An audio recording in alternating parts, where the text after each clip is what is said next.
അടുത്തത് കർക്കിടക കൂറാണ്. പുണർതം അവസാന 15 നാഴിക, പൂയമായില്യം. ഇവ ചേർന്ന കർക്കിടക കൂറുകാർക്ക് വ്യാഴം മാറി വരുന്നത് 12ലേക്കാണ്. 12ലെ വ്യാഴം വളരെ ദോഷകരമാണ്. അപ്പോൾ തൊഴിൽ രംഗത്ത് അത്ര തൃപ്തികരമല്ലാത്ത മാറ്റങ്ങൾ ഉണ്ടാകും. പുതിയ ജോലിയിൽ പ്രവേശിക്കുവാൻ ശ്രമിക്കുന്നവർക്ക് ഗുണകരം അല്ലാത്ത സാഹചര്യങ്ങളെ നേരിടേണ്ടതായിട്ട് വന്നേക്കാം. വിദേശ തൊഴിലിനു വേണ്ടി പരിശ്രമിക്കുന്നവർക്കും തടസ്സങ്ങളുണ്ടാകാം.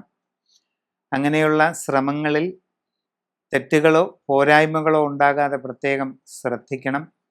വിവിധ മേഖലകളിൽ സ്വന്തമായി തൊഴിലുകൾ ചെയ്തുകൊണ്ടിരിക്കുന്നവർക്കും അത്ര അനുകൂലമായിരിക്കുകയില്ല സ്ഥിതി. നിങ്ങളുടെ കർമ്മരംഗം സാമാന്യമെങ്കിലും നല്ല രീതിയിൽ നിലനിർത്തിക്കൊണ്ട് പോകുന്നതിന് നല്ല പരിശ്രമം വേണം.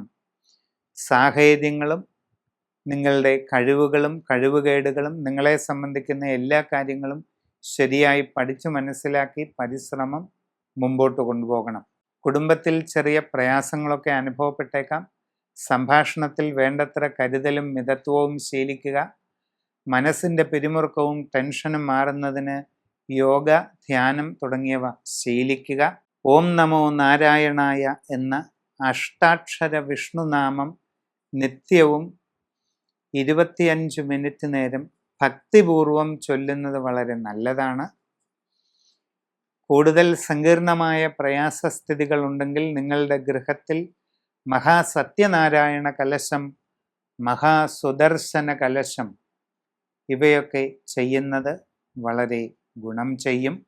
സമഗ്രവും സമ്പൂർണവുമായ രാശിചിന്തയിലൂടെ ഉചിത പ്രതിവിധികൾ കണ്ടെത്തി അനുഷ്ഠിച്ച് മുമ്പോട്ട് പോയാൽ എല്ലാ വിഷമങ്ങളെയും തരണം ചെയ്ത് ഉയർച്ചയും പുരോഗതിയും നേടാൻ കഴിയും.